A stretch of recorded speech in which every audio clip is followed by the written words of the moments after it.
ஐடா கண்ணா உங்கள் Jai sir Sai cricket அகாடமிலேருந்து இப்போ நம்ம என்ன பார்க்க போறோம்னா ஆஃப்டர் 10th அப்புறமா பசங்களை எந்த குரூப்ல சேர்க்கலாம்னு சொல்லிட்டு பயங்கர ஒரு டென்ஷனா இருப்பீங்க. நீங்க டென்ஷனா இருக்கீங்களோ இல்லையோ கண்டிப்பா உங்க கூட இருக்கணும் சுத்தி இருக்கவங்க கண்டிப்பா உங்களை டென்ஷன் பண்ணுவாங்க.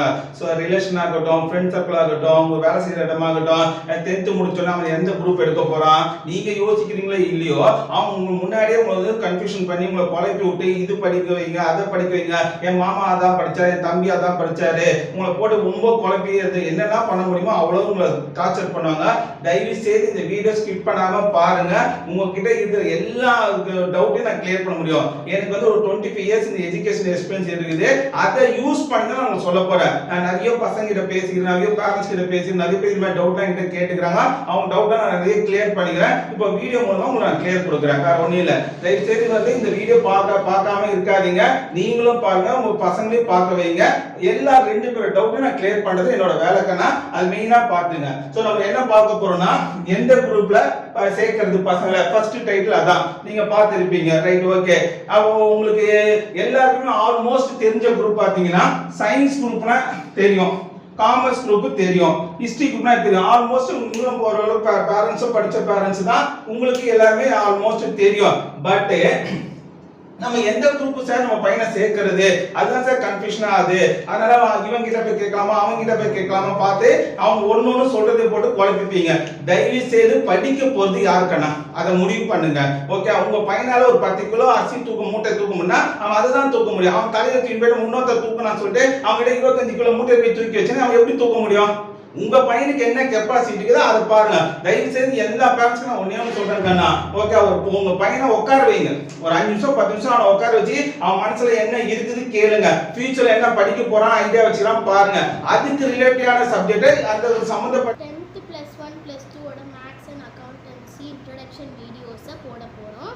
இது உங்களுக்கு ரொம்பவே யூஸ்ஃபுல்லாக இருக்கும் ஸ்டூடெண்ட்ஸ். ஸோ எங்கள் சேனலை சப்ஸ்கிரைப் பண்ணுங்கள், பக்கத்தில் இருக்க பெல் ஐக்கானை கிளிக் பண்ணுங்கள். ஸோ தயவு செய்து உங்க பசங்க கிட்ட கேளுங்க. ஓகே, அவங்க தான் படிக்க போறாங்க, அவனுக்கு என்ன ஸ்கில் இருக்குது, அவனால எந்த குரூப் எடுத்தா அவன் வந்து பெரிய ஆள் ஆக முடியும். இப்போ என்ன எல்லாருமே ரொம்ப டார்ச்சர் பண்ணாங்க. டெய்லியுமே என்ன வந்து கேட்பாங்க எல்லாமே 10th ஆஃப்டர் 10th அப்புறமா என்ன செய்யணும், என் பையனை எந்த குரூப் பெஸ்ட் குரூப், அதுதான் எனக்கு ரொம்ப கஷ்டமா இருக்கும். அந்த கேள்வி கேட்டோன்னே எனக்கு ரொம்ப கஷ்டமா இருக்கும். என்ன ரீசன் கேட்டீங்கன்னா இது முழுக்க பார்த்தீங்கன்னா இது சயின்ஸ் குரூப், இது காமர்ஸ் குரூப், ஹிஸ்டரி குரூப் எல்லாமே உண்மையா பெஸ்ட் குரூப் தான். உண்மையா சொல்ல போனா அது எல்லாமே பெஸ்ட் குரூப் தான். இப்போ சும்மா சின்ன ஒரு எக்ஸாம்பிள் பாருங்க, நீங்களே பாருங்க. சயின்ஸ் குரூப் எடுத்தா ஹையஸ்ட் படிப்பு என்ன படிப்பு உங்களுக்கு என்ன மோட்டிவ்ல நம்ம சயின்ஸ் குரூப்ல ஆல்மோஸ்ட் ஒரு 75 ஸ்டூடண்ட்ஸ் வந்து எடுக்கிறவங்க என்ன ரீசன் கேட்டீங்கன்னா டாக்டர் ஆகலாம். சோ ஹையஸ்ட் இது வந்து டாக்டர் தான். நம்ம டாக்டர் ஆனா பல லட்சக்கணக்கில் சம்பாதிக்கலாம். இதான் நம்ம மோட்டிவ். கரெக்ட்டா? ரைட், ஓகே, நான் ஒத்துக்கிறேன்பா. இல்லப்பா சொல்லம்பா. அடுத்தது வரும் காமர்ஸ் குரூப். காமர்ஸ் குரூப் என்னன்னா ஆடிட்டர். ஆடிட்டர் சாதாரண விஷயமா உங்களுக்கு? ஆடிட்டர் தான் உங்களுக்கு அதுல லட்சக்கணக்கில் சம்பாதிக்கலாம். பெரிய பெரிய வேலை, பெரிய பெரிய கம்பெனி ஆடிட்டிங் பண்ணலாம். ஏன் ஓனா கூட ரயில்வே டிபார்ட்மெண்ட் இருந்து சென்ட்ரல் கவர்மெண்ட் இருந்து எல்லா இடத்துலயும் இந்த ஆடிட்டர் ஆனீங்கன்னா எல்லா இடத்துக்கும் உங்க ஆடிட்டர் தேவைப்படும். சோ இது வந்து சாதாரண குரூப்பா? டாக்டர் வந்து தான் பெருசு, ஆடிட்டர் சின்ன குரூப்பா? கிடையாது. அப்படி பாத்தீங்கன்னா அடுத்து பாத்தீங்கன்னா ஹிஸ்டரி குரூப். கலெக்டர் ஆகலாம்பா. ஓகே, கலெக்டரை விட இவங்க பாத்தீங்கன்னா இவங்க 3 பேரும் ஒரே வேல்யூஷன் தான். சோ கலெக்டரை விட டாக்டர் பெரிய ஆளா, டாக்டர் விட கலெக்டர் பெரிய ஆளா? கிடையாது. சோ எல்லாமே நல்ல குரூப் தான். இதுல ஹையஸ்ட் குரூப் டாக்டர், இதுல ஹையஸ்ட் குரூப் ஆடிட்டர், இதுல ஹையஸ்ட் குரூப் கலெக்டர். அதை படிக்க வைங்க. சோ ஹையஸ்ட் என்னது அதை நோக்கி அதுக்கு என்ன பையனுக்கு ஹெல்ப் பண்ணலாம், அதுக்கு என்ன கோச்சிங் கொடுக்கலாம், அதுக்கு என்ன இது செய்யலாம், அவனுக்கு என்ன பிடிச்சிரு பாருங்க. பிடிக்காத சப்ஜெக்ட் கொடுத்துட்டு படிப்பட்டனா அவன் எப்படி படிப்பான்? பிடிக்காத சப்ஜெக்ட் போய் அவன்கிட்ட கொடுக்குறீங்க, பட்டாப்பனா அவனுக்கு இன்ட்ரெஸ்டும் கிடையாது, நாலேஜும் கிடையாது. அது நம்ம பையனை எப்படி படிப்பான்? முடியாது, வாய்ப்பு கிடையாது. ஓகே, அவனை போய் கேள்வி படி சொன்னா படிக்க மாட்டான். அவன் திருப்பி உங்களை கேட்பான். என்ன கேட்பான்? நீ நாம எடுத்து கொடுத்தா எனக்கு கஷ்டமா இருக்குது, எனக்கு படிக்க வரல, எனக்கு ரொம்ப டஃப்பா இருக்குது, நான் என்ன பண்ண முடியும்? ஜஸ்ட் பாஸ் ஆகிறதே பெரிய விஷயம் ஆயிடும். உங்க பையன் ரிஸ்க்ல சேர்த்துக்க போறீங்களா? ரிஸ்க் எடுக்க போறீங்களா உங்க பையன் லைஃப்ல? அவனுக்கு பிடிக்காது, மொத்தமா மாமா சொன்னாரு, அத்தை சொன்னாரு, எதிர் வீட்டுக்காரங்க சொன்னாங்க, மாடியில் இருக்கணும் சொன்னாங்க, அவங்க படிக்க சொன்னா அது வேல்யூஷனா இருந்திருக்கும். ஒரு நிமிஷம் யோசிச்சுப்பாங்க. ஐடி ப்ரொஃபஷனல் வந்து பாத்தீங்கன்னா ஒரு 15 இயர்ஸ்க்கு முன்னாடி பெஸ்டா இருந்தது. நான் சொல்றேன், ஆமா ரைட்டு. இன்ஜினியர்லாம் படிச்சா அவ்வளவு வேல்யூஷனா இருந்தது ஒரு காலகட்டத்துல. அப்படியே ஒரு சீசன்ல ஒண்ணு மாறுது. எங்க மாமா வந்து 20 வருஷம் ஒரு பொண்ணை நான் கேட்டேன். இப்போ அந்த பொண்ணு என்ன சொல்லுது, 20 வருஷத்துக்கு முன்னாடி என் மாமா படிச்சாரு, நீங்க ஐடில இருக்காரு, 1 லட்சம் ரூபாய் சம்பாதிக்கிறாருன்றாங்க. சரி ரைட், ஓகே, அவங்க படிக்க சொன்னா அந்த வேல்யூஷன் இருந்தது. இன்னைக்கு ஐடி படிச்சவங்க எவ்வளவு பேர், லட்சக்கணக்கான பேர் வேலை வெட்டிக்கலாம இருக்கலாம். அவனை பாக்குறீங்களா? பார்க்க மாட்டீங்க. அப்ப படிச்சு அப்ப லைஃப்ல செட்டில் ஆனவங்க வச்சு கம்பேர் பண்ணி இப்ப இருக்கிற பசங்களுக்கு பண்றீங்க. டே பை டே வந்து எஜுகேஷன் மாறுது மேடம். ஓகே பேரண்ட்ஸ், இது வந்து யாருமே உங்களுக்கே தெரியும், டே பை டே மாறுது. இன்னைக்கு புது புது படிப்புலாம் வந்து இருக்குது. மீடியா கிட்டலாம் இன்னைக்கு எவ்வளவு படிப்பு புது புதுசா ரோபோட்டிக்ஸா இருக்கட்டும் மத்த எவ்வளவு புது புதுசா வருது. நம்ம அதே பொம்மை பிடிச்சின்னு ஒரே மாதிரியா பிடிச்சி வச்சுருக்கோம். யாரோ ஒருத்தனை பார்த்து அவன் பெரிய ஆயிட்டான், அவனை மாதிரி நீங்க பண்ணுங்க, நீங்க படிங்க. நாளைக்கு அவங்க கிட்டே போய் நீங்க ஹெல்ப் செய்ய மாட்டாங்க. உண்மையான விஷயம் தான். இதை படி அதை படி சொல்லுவாங்க தவிர நாளைக்கு என்ன ஃபியூச்சர்ல எதனா ஒரு ஹெல்ப்போ என்ன பண்ணா செய்ய மாட்டாங்க. சரி விடுங்க, அது அடுத்தது. இப்ப சயின்ஸ் குரூப்பை பொறுத்த வரைக்கும் பாத்தீங்கன்னா ஹையஸ்ட் வேல்யூ டாக்டர் வேல்யூ தான். அப்ப நீங்க என்ன செய்யணும், யாரை கேட்கலாம், அந்த சயின்ஸ் படிக்கிற கெப்பாசிட்டி உங்க பையனுக்கு இருக்கணும். இன்னைக்கு நீட் எக்ஸாம், அது மூலமா தான் நீங்க டாக்டர் ஆக முடியும். சோ அந்த நீட் எக்ஸாம் அவன் சக்சஸ் பண்ண முடியுமா? அவனுக்கு அந்த சப்ஜெக்ட் பிடிச்சா சத்தியமா சொல்றேன், அவன் வீக்கான ஸ்டூடெண்ட்ஸா என்ன சொல்லி எனக்கு தேவையில்ல விஷயம். எனக்கு சயின்ஸ் ரொம்ப பிடிக்கும், நான் சயின்ஸ் படிப்பேன். இதே நான் வந்து அவனுக்கு பிடிச்ச சப்ஜெக்ட் நீங்க எடுத்து கொடுத்தீங்கன்னா அவனை நீங்க திருப்பி கேள்வி கேட்கலாம். தம்பி நீ தான்பா எடுத்த, நீ தான்பா இந்த குரூப் செலக்ஷன் பண்ண, நீ தான்பா கஷ்டப்பட்டு படிச்சானா, நீங்க சயின்ஸ் குரூப் தவிர நீங்க அவன் கேள்வி கேட்கலாம்.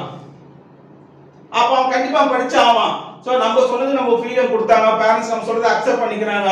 சோ நம்ம அது படிச்சுதான் ஆனோம். அது எதனா இருக்கட்டும், காமர்ஸ் ஆடிட் சாதாரண எக்ஸாமா, கலெக்டர் சாதாரண விஷயமா, அதுவும் government exam, TNG exam, government சம்பந்தப்பட்ட எல்லா எக்ஸாமுக்கும் ஹிஸ்டரி குரூப் தேவை. அவங்க தான் சக்சஸ் பண்றாங்க, அவங்க தான் வேலை எடுக்கிறாங்க. சோ எதுவுமே சாதாரண எதுவுமே உங்களுக்கு வந்து சாதாரண குரூப் இல்லைன்னா எல்லாமே பெஸ்ட் குரூப் தான். என்கிட்ட வந்து கேட்கறவங்க எல்லாமே எது பெஸ்ட் மூணு தான் பெஸ்ட். மூணுமே ஹையஸ்ட், என்ன வேணா ஆகலாம், லட்சக்கணக்கில் சம்பாதிக்கலாம். உங்களுக்கு என்ன தேவை, மணி தானே தேவை, சம்பளம் தான் தேவை, கவர்மெண்ட் வேலை தான் தேவை. மூணுத்துலயுமே இருக்குது. இதை கஷ்டப்பட்டு படிச்சா டாக்டர் ஆக முடியும், இதை கஷ்டப்பட்டு படிச்சா ஆடிட்டர் ஆக முடியும், இதை கஷ்டப்பட்டு படிச்சா கரெக்ட் ஆகும். நான் என்ன சொல்றேன்னா பிடிச்ச குரூப் கொடுங்க, அவன் சக்சஸ் பண்ணி காட்டுவான். நம்பர் 1 வருவான்.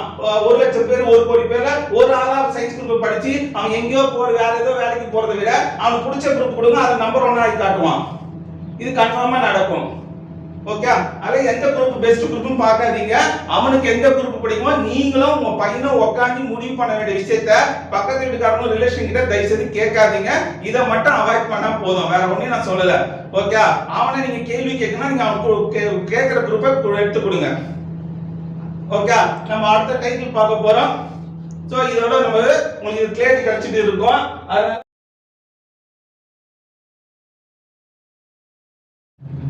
இந்த பாயிண்ட் வந்து கேக்குறாங்க. சோ அவங்களுக்காக இந்த வீடியோ நான் போட போறேன் நானு. சோ அந்த டீடைல்ஸ் உங்களுக்கு கொடுக்குறேன் நானு. இப்போ பாத்தீங்கன்னா இந்த சிபிஎஸ்இ ஓட பேட்டர்ன் எப்படின்னு பாத்தீங்கன்னா 100% ஓன் ரைட்டிங்ல எழுதுற பிராக்டிஸ் வந்து சின்ன வயசுல இருந்து அவங்க கொடுத்து ரெடி பண்ணி வச்சிருப்பாங்க. இதே மாதிரி பார்த்தா ஸ்டேட் போர்டு பாத்தீங்கன்னா புக்ல இருக்கிறத மட்டும் படிக்க வச்சுட்டு புக்ல இருக்கிற क्वेश्चन மட்டும் இப்ப பேக் क्वेश्चन மட்டும் படிக்க வச்சு ப்ரீவியஸ் இயர் क्वेश्चन மட்டும் அவங்க சொல்லி கொடுத்து படிக்க வச்சு எக்ஸாம் எழுதுவாங்க.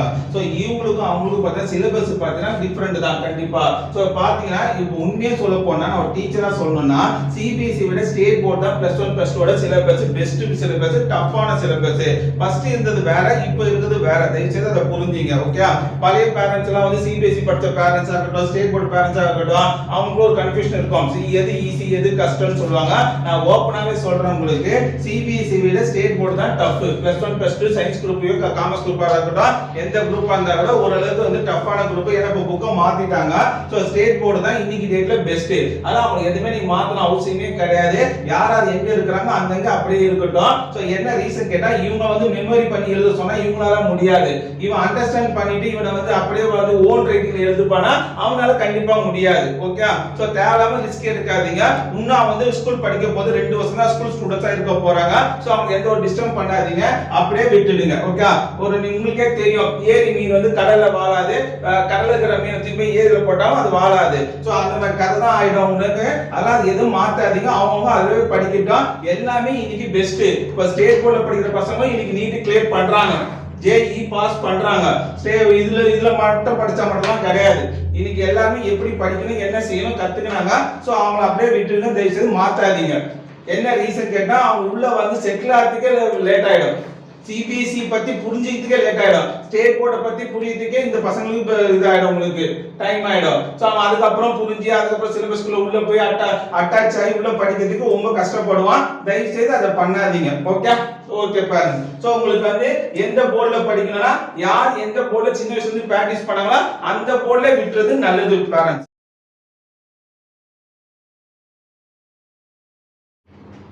எந்த போர்டில் படிக்கலாம்னு நம்ம பார்த்தோங்கன்னா லாஸ்ட்டாக ஓகே. இன்னொரு முக்கியமான பாயிண்ட் அதில் சொல்கிறது என்ன இருக்குதுன்னா, +1 பொறுத்த வரைக்கும் +1 வந்து ஸ்டேட் போர்டு ஸ்டூடெண்ட்ஸ் வந்து 100% கவர்மெண்ட் எக்ஸாம் எழுத போகிறாங்க. +1 சிபிஎஸ்சி பசங்களுக்கு கவர்மெண்ட் எக்ஸாம் கிடையாது, +1க்கு கிடையாது. ஸோ அது என்ன இப்போ ரீசன் என்ன மைனஸ் பார்த்தீங்கன்னா, சிபிஎஸ்சிக்கு இந்த +1 கவர்மெண்ட் எக்ஸாம் இல்லைன்னு சொல்றதால ரொம்ப கேர்லெஸ்ஸாக படிக்கிறாங்க சில பசங்க. நான் பார்த்த வரைக்கும் நான் 2 பேருக்குமே நான் கிளாஸ் நடத்திக்கிறேன். ஆனால் +1 கவர்மெண்ட் பொறுத்த வரைக்கும் அவங்க நல்ல ஒரு இது பண்ணது வந்து என்னன்னா, கவர்மெண்ட் எக்ஸாமா மாத்தினதால அதுக்கப்புறம் +1 எல்லாருமே நல்லா படிக்க ஆரம்பிச்சுட்டாங்க, நல்ல ஸ்கோர் பண்ணோம். ஏன்னா அந்த மார்க் ஷீட்டும் கம்பல்சரி வந்து எல்லா இடத்துக்கும் யூஸ் ஆகுதுன்னு சொல்லிட்டு +1 நல்லா படிக்க ஆரம்பிச்சிட்டாங்க. ஸோ அதனால சிபிஎஸ்சில இருந்து +1 ஸ்டேட் போர்டுக்கு போகணும்னு நினைக்காதீங்க, ஸ்டேட் போர்டுல இருந்து சிபிஎஸ்சி போகணும்னு நினைக்காதீங்க. ஸோ யார் அது என்ன குரூப் படிக்கிறாங்க, அது எந்தெந்த போர்டில் படிக்கிறாங்க அந்த போர்டை அப்படியே படிக்க வைங்க. ஓகே. இப்போ அடுத்த 3வது பாயிண்ட் போக போறோம். ஸோ என்ன பாயிண்ட் பார்த்தீங்கன்னா, எந்த ஸ்கூல்ல படிக்க வைக்கிறது. இந்த ஆஃப்டர் 10th வந்து அந்த ஸ்கூலை மாத்தலாம் சொல்லிட்டு பிளானே வருது நமக்கு. என்ன ரீசனா, இன்னும் நல்லா படிக்க வைக்கலாமா, அடுத்த இன்னொரு ஸ்கூலை மாத்தினா பையன் நல்லா படிப்பானா, இந்த டவுட் எல்லாருக்குமே ஆல்மோஸ்ட் இருக்குது. ஸோ அந்த டவுட் தான் கிளியர் பண்ண போறேன் இப்போ. ஸோ கவர்மெண்ட் ஸ்கூல்ல படிக்கிற பசங்களை வந்து நம்ம பிரைவேட் ஸ்கூல்ல மாத்தலாமா, ஸோ இல்லைன்னா பிரைவேட் ஸ்கூல்ல படிக்கிற பையனையுமே கவர்மெண்ட் ஸ்கூல்ல மாத்தலாமா, எல்லாருமே ஆல்மோஸ்ட் இந்த கன்ஃபியூஷன் கண்டிப்பா இருக்கிறீங்க. இன்னும் கொஞ்சம் படிக்கிட்ட பசங்க இன்னும் கொஞ்சம் நல்லா படிக்கட்டுமே, வேற ஸ்கூல்ல மாத்தலாமா, இங்க இருந்து அங்க போலாமா, அங்க இருந்து இங்க வரலாமா, அது மாதிரி ஒரு கன்ஃபியூஷன் எல்லாருமே இருக்குது. ஸோ அதுதான் நம்ம இதை பார்க்க போறோம். ஸோ பிரைவேட் ஸ்கூலாக இருக்கட்டும் கவர்மெண்ட் ஸ்கூலாக இருக்கட்டும், உண்மையை சொல்ல போனா உங்க பையன் படிச்சா மட்டும் தான் படிக்க முடியும்னா ஸ்கூல் வந்து காரணமே கிடையாது. நல்லா படிச்சாலும் கேவலமா படிச்சாலும் அதுக்கு உங்க பையன் மட்டும் தான் காரணம் தவிர ஸ்கூல் கிடையாது. ஸ்கூலுக்கு பொறுத்த வரைக்கும் அவங்க எப்படி நடத்தணுமோ அப்படிதான் அவங்க நடத்த போறாங்க. அதில் எந்த ஸ்கூலுமே பெஸ்ட் ஸ்கூலு, பெரிய ஸ்கூல்லாம் போய் பார்த்தீங்கன்னா பேர் தான் பெருசா இருக்கும், ஆனா அங்க ஒண்ணுமே இருக்காது. பார்க்க சின்ன ஸ்கூலா தான் இருக்கும், ஆனா நல்லா சொல்லி கொடுப்பாங்க. சோ ஸ்கூல் வந்து நெசசரி கிடைக்கனா உங்க பையன் கிட்ட தான் இது இருக்குது. சோ உங்க பையன் நல்லா படிச்சானா எங்க இருந்தாலும் நல்லா படிப்பான், அதை ஃபர்ஸ்ட் புரிஞ்சுங்க. சோ நான் வந்து சார் இல்ல சார் எனக்கு வந்து இன்னொரு ரீசன் வேணும் சார் அப்படின்னு கேட்டீங்கன்னா, சப்போஸ் எப்ப சார் மாத்தலாம் கேட்டீங்கன்னா, இந்த பிரைவேட் ஸ்கூல்ல படிக்கிற பசங்க பேரண்ட்ஸ் கொஞ்சம் ஃபினான்ஷியலா மணியும் ப்ராப்ளம் ஏதாவது வருது, ஃபீஸ் கட்ட முடியல, இன்னும் அதிகமா நிறைய செலவு இருக்குது, இன்னொரு பையன் இருக்கிறான், சோ மற்ற காலேஜ் செலவுலாம் எனக்கு இருக்குது அப்படி ஃபீல் பண்ண மட்டும் அப்போ ஸ்டேட் போர்டுக்கு மாத்தலாம். சோ இல்ல இன்னொரு ரீசன் சொல்லணும்னு கேட்டீங்கன்னா, மெயின் ரீசன் சொல்றேன். நீங்க உங்க பையன் படிக்கிற ஸ்கூல்ல உங்க பையன் கேரக்டர் மாறுது, அவனோட டாட் மாறுது, அவனோட ஸ்பீச் மாறுது, அவன் வந்து வேற மாதிரியா போறான், தப்பான ஒரு பேட் ஹாபிட் கத்துக்கிறான் அப்படின்னு ஃபீல் பண்ணா தயவு செய்து அந்த ஸ்கூல்ல இருந்து தூக்கிடுங்க. அதை யோசிக்கவே வேண்டாம். சோ உங்க பையனோட கேரக்டர் என்ன மாறினா மட்டும் தான் நீங்க பண்ண தவிர டீச்சிங் வச்சு நீங்க மாத்தாதீங்க. எந்த ஸ்கூல் போனாலும் ஓரளவுக்கு தான் நடத்துவாங்க, உங்க பையன் பிக்கப் பண்ண கூட தான் இருக்குது. திருநா பார்த்து திருந்தா விட்டா திருட்ட உழைக்க முடியாது, எல்லாருக்கும் உங்களுக்கு தெரியும் நல்லாவே. அதே மாதிரிதான் ஒரு மாணவனா நினைச்சு படிச்சாதான் படிப்பு வரும். சோ அவங்க கிட்ட தான் இருக்குது அந்த படிப்பை பொறுத்த வரைக்கும். அவன் எந்த அளவுக்கு ஆர்டர் பண்றான், எந்த அளவுக்கு வந்து அந்த படிப்பை பிடிச்சிக்கிறான், எல்லாமே அதுதான் இருக்கிற. ஸ்கூல் கிட்ட யாருக்கிட்ட எதுவுமே கிடையாது. சோ தயவுசெய்து ஸ்கூலையும் மாத்தாதீங்க. அவன் ஸ்கூல் ஸ்டூடெண்ட்ஸா இருக்கும் போது ஒரு 2 வருஷம் தான் அவன் அந்த ஸ்கூல்லே படிச்சுட்டு போயிட்டான். ஆனா நான் ஃபர்ஸ்ட் சொன்ன பாத்தீங்கன்னா, அந்த ரீசன் இருந்தா தயவுசெய்து மாத்திடுங்க. இல்ல இப்ப நான் வெல் செட்டில் ஆகிறேன் சார், நான் ஃபர்ஸ்ட் கொஞ்சம் கஷ்டப்பட்டிருந்தேன் சார், அப்ப கவர்மெண்ட் ஸ்கூல் படிக்க வச்சிருந்தேன் சார், இப்போ நான் அவ்வளவு நல்லா சம்பாதிக்கிறேன் சார், நான் பிரைவேட்ல மாத்தலாம். சோ மணி காரணத்துக்கும் கேரக்டர் காரணத்துக்கு மட்டும் தான் நீங்க மாத்தணும் தவிர மற்றபடி எதுக்கும் மாத்தாதீங்க. டீச்சிங் பொறுத்த வரைக்கும் உங்க பையன் படிச்சா மட்டும் தான் கண்ணா உண்டு, திருப்பி அதான் சொல்ல முடியும். சோ வேற ஒண்ணும் இல்ல கண்ணா. ஓகே. சோ இப்போ உங்ககிட்ட இருந்த டவுட் எல்லாமே நான் கிளியர் பண்ணிட்டு இருப்பேன்.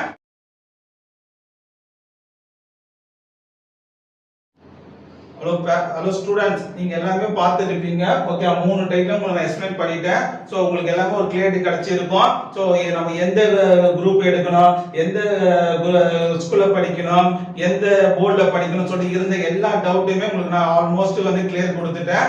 இதை யூஸ் பண்ணீங்க. தயவு செய்து மற்ற பேரண்ட், மற்ற உங்க ரிலேட்டிவ் ஆகட்டும், உங்க ஃப்ரெண்ட்ஸ் சர்க்கிள் ஆகட்டும், எல்லாருக்கும் இந்த வீடியோ ஷேர் பண்ணுங்க. ஓகே, கண்டிப்பா அவங்களுக்கு யூஸ்ஃபுல்லா இருக்கும்.